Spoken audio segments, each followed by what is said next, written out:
Good evening, students. Today we are going to discuss about digital communication subject, and the topic under that particular subject is ASK demodulation. That is amplitude shift key receiver or demodulation. But before starting to our topic, I would like to give you some of the instructions under Mission Fateh. That is, wash your hands, wear mask, and maintain social distance so that we could cure us from this COVID-19.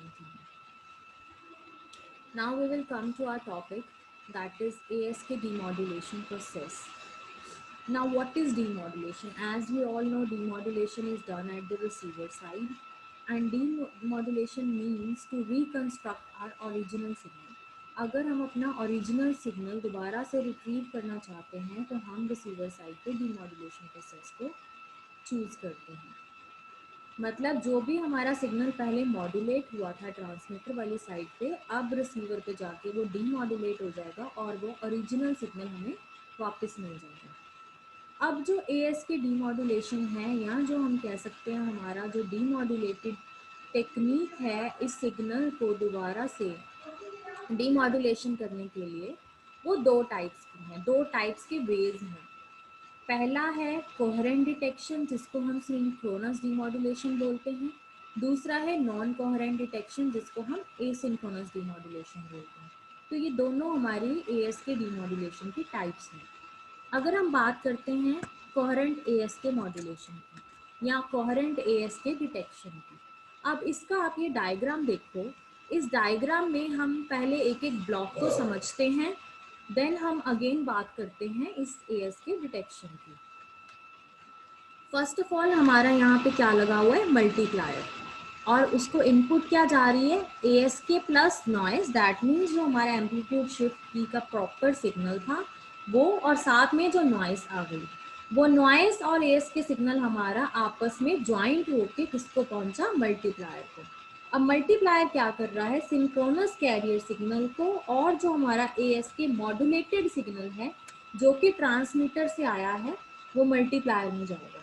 तो हमारा transmitter से जब signal travel करता है channel के through, तो उसमें noise भी इंट्रोड्यूस हो जाती है। तो ये हमारा हो गया एएस के सिग्नल, और इधर हमारा हो गया कैरियर सिग्नल जो कि सिंक्रोनस है।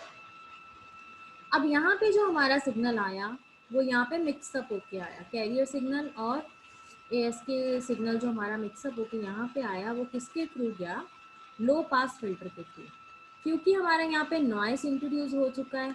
नॉइस क्यों इंट्रोड्यूस हुआ, क्योंकि हो सकता है यहाँ पे रेडियो फ्रिक्वेंसी के थ्रू हमारा ये सिग्नल आया हो, और जब वहाँ से सिग्नल आएगा तो नेचुरली उसमें नॉइस इंट्रोड्यूस हो जाएगी। तो लो पास फिल्टर क्या करेगा, एक पर्टिकुलर फ्रिक्वेंसीज को इसमें से पास कर देगा और बाकियों को ब्लॉक कर देगा।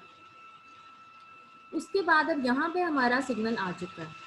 अब हमने यहाँ पे जो सिग्नल आया है उसको सैंपल एंड होल्ड सर्किट के थ्रू उस सिग्नल को डिजिटल सिग्नल में कन्वर्ट करना है। यहाँ पे जो हमारे पास सिग्नल आ रहा है ये है एनालॉग सिग्नल। यहाँ से एनालॉग सिग्नल को हम सैंपल एंड होल्ड सर्किट के थ्रू डिजिटल सिग्नल में कन्वर्ट करेंगे। सैंपल एंड होल्ड सर्किट क्या करता है, जैसे मैंने आपको लास्ट लेक्चर में भी बताया था, ये क्या करता है, एनालॉग सिग्नल जो हमारा होता है उसको सैंपल्स में डिवाइड करता है, देन उस सैंपल्स को डिवाइड करके उसका टॉप फ्लैट कर देता है।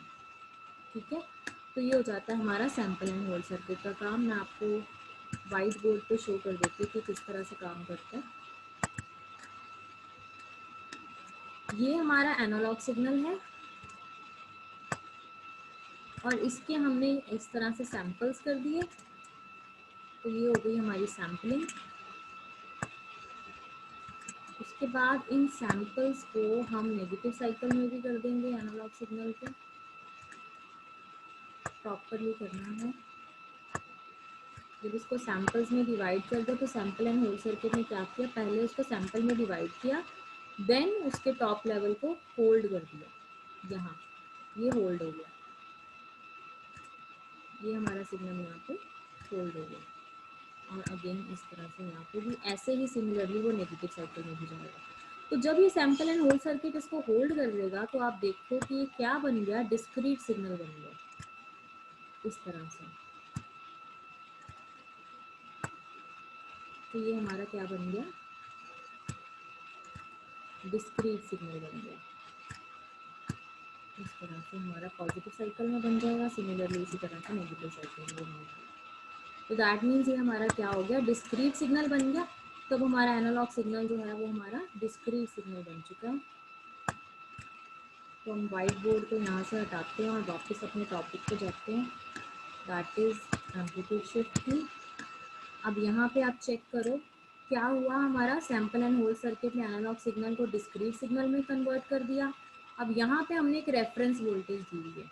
अगर तो हमारा जो सिग्नल यहाँ से जनरेट हुआ है उसकी वोल्टेज ज़्यादा है as compare to this reference voltage, तो हमारा यहाँ पे जो सिग्नल जनरेट होगा दैट वुड बी 1।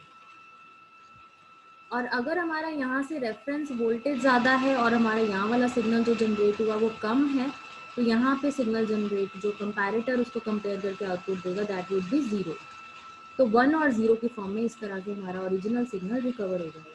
हमने डिजिटल मॉड्यूलेशन की बात करी थी, तो नेचुरली हमारा ओरिजिनल सिग्नल डिजिटल था और कैरियर सिग्नल एनालॉग था। अब यहाँ पे अगेन हमारा डिजिटल सिग्नल रिकवर हो जाएगा इस प्रोसेस के साथ, ठीक है। अब अगर हम बात करते हैं इसकी, अब एक बारी पढ़ लो इसको। रिसीवर ने जब एएस के मॉड्यूलेटेड वेव फॉर्म को चैनल के थ्रू रिसीव किया तो वो मॉड्यूलेटेड वेव फॉर्म थी जिसमें नॉइज सिग्नल भी था।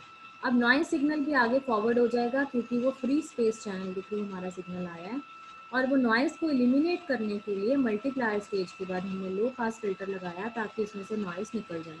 अब जो सैम्पल एंड होल्ड सर्किट था वो सिग्नल को डिस्क्रीट सिग्नल फॉर्म में कन्वर्ट कर देगा, और जब डिस्क्रीट सिग्नल फॉर्म में कन्वर्ट करेगा तो ईच इंटरवल जो होगा वो हमारा यहाँ पे आ जाएगा, और ये कंपैरेटर हमारे वोल्टेज लेवल को सिग्नल के यहाँ पे और एक रेफरेंस वोल्टेज लेके इसको कंपेयर करेगा। अगर हमारी वोल्टेज ज़्यादा है रेफरेंस वोल्टेज से तो आउटपुट 1, अगर हमारी वोल्टेज कम है रेफरेंस वोल्टेज से तो आउटपुट 0। इसी तरह से हमारा नॉन कोहेरेंट एएस के डिटेक्शन है वो हम नेक्स्ट लेक्चर में करेंगे।